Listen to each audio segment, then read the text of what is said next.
Bonjour et bienvenue à cette présentation. Je vais vous montrer comment créer facilement un cartouche et l'enregistrer dans la bibliothèque, ainsi que pour appeler des commandes à l'aide de symboles de pointeur à main levée avec Stracon. Tout d'abord, exemple pour dessiner un cartouche.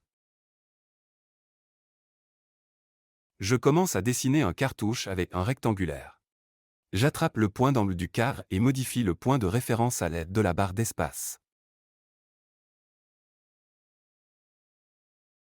Les distances sont saisies selon le système de coordonnées cartésiennes. Après cela, je passe aux lignes de commande. J'obtiens le point central de la ligne à l'aide de la touche L, et je confirme avec le bouton gauche de la souris. D'autres lignes parallèles peuvent être créées avec la commande parallèle. Je clique sur le côté d'une nouvelle ligne et j'entre la distance.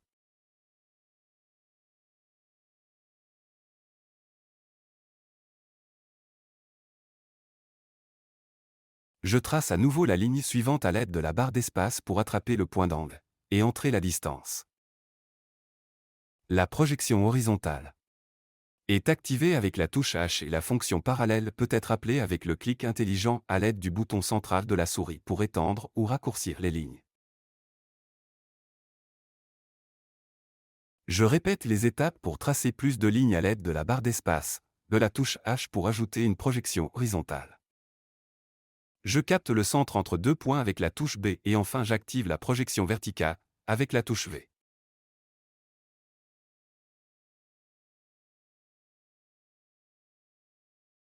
Maintenant, je peux entrer les textes. Je détermine un point de référence à l'aide de la barre d'espace et de la saisie de valeur. Ensuite, je tape du texte et je termine par entrer. Je copie le texte avec le symbole du pointeur et j'active l'identification automatique des points avec la touche A pour copier un nouveau texte exactement au même endroit.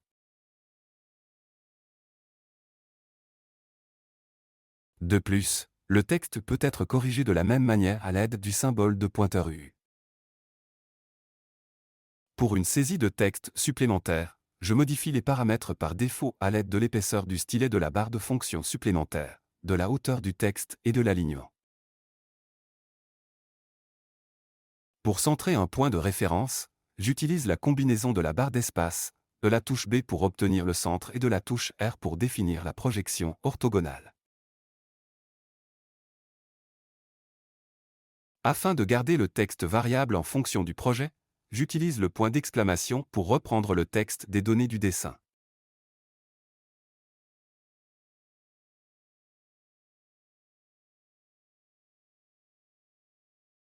Enfin, j'ajoute un fichier image dans le cartouche qui peut être facilement placé dans le dessin par glisser-déposer depuis le dossier. La taille peut être déterminée par facteur ou librement. Enfin, je enregistre le cartouche terminé en tant que symbole. De cette façon, il peut être réutilisé. Via le menu Accessoires et Symboles, je sélectionne Créer, je entre un nom.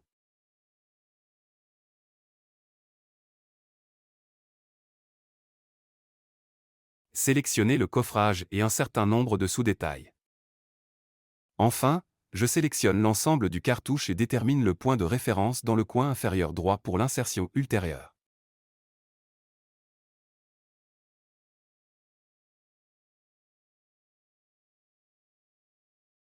À l'aide du symbole de pointeur L, je retire le cartouche du dessin. Maintenant, je reviens au menu Accessoires et insère le cartouche en sélectionnant un nom dans la barre de fonction supplémentaire ou en choisissant dans le catalogue. Les symboles enregistrés peuvent être trouvés dans le catalogue nommé Standard. Je sélectionne le cartouche 1 que j'ai créé et le place dans le segment numéro 1 à l'aide de la barre d'espace et des distances. Comme je l'ai déjà mentionné, le point d'exclamation devant le texte permet de transférer automatiquement les informations des données du dessin dès que je les modifie.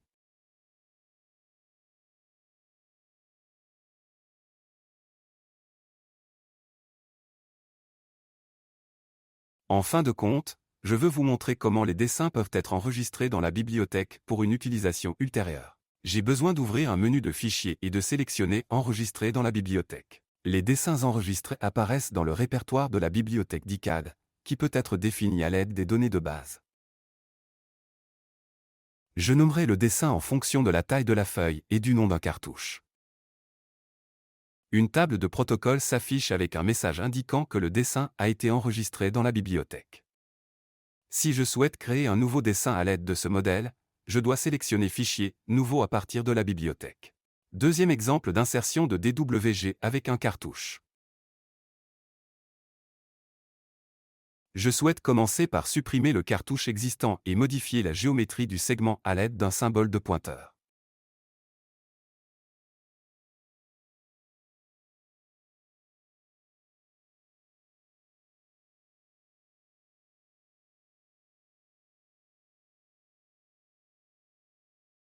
Le fichier DWG avec le cartouche existant peut être facilement placé dans le dessin par glisser-déposer depuis le dossier. Le cartouche téléchargé de cette façon peut ne pas apparaître avec la bonne police. Par conséquent, une autre façon de télécharger un fichier DWG consiste à utiliser la barre de menu Importer DWG.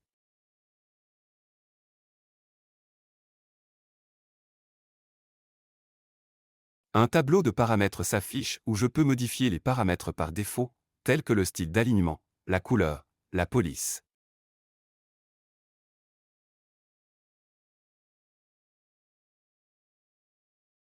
Il y a la police Arial dans la colonne AutoCAD.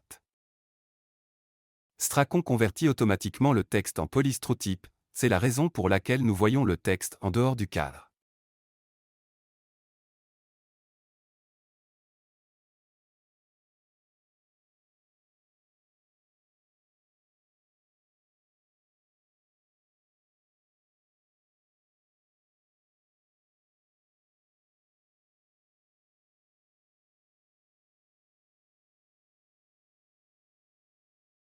Je sélectionne l'ensemble du cartouche et le place dans le coin droit en utilisant la barre d'espace comme je l'ai fait auparavant.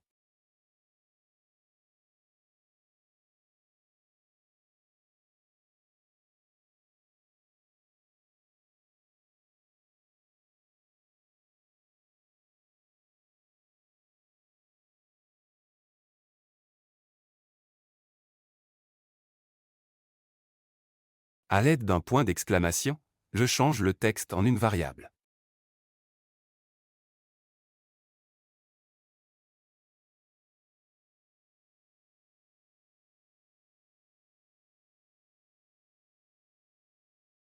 De cette façon, je peux facilement modifier le texte dans le cartouche à l'aide des données d'administration.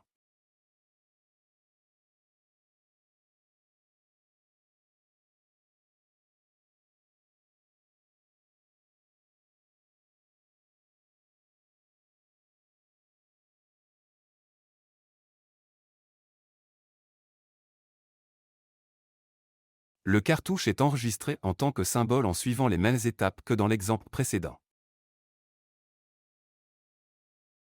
C'est ainsi que le cartouche a pu être créé avec Stracon.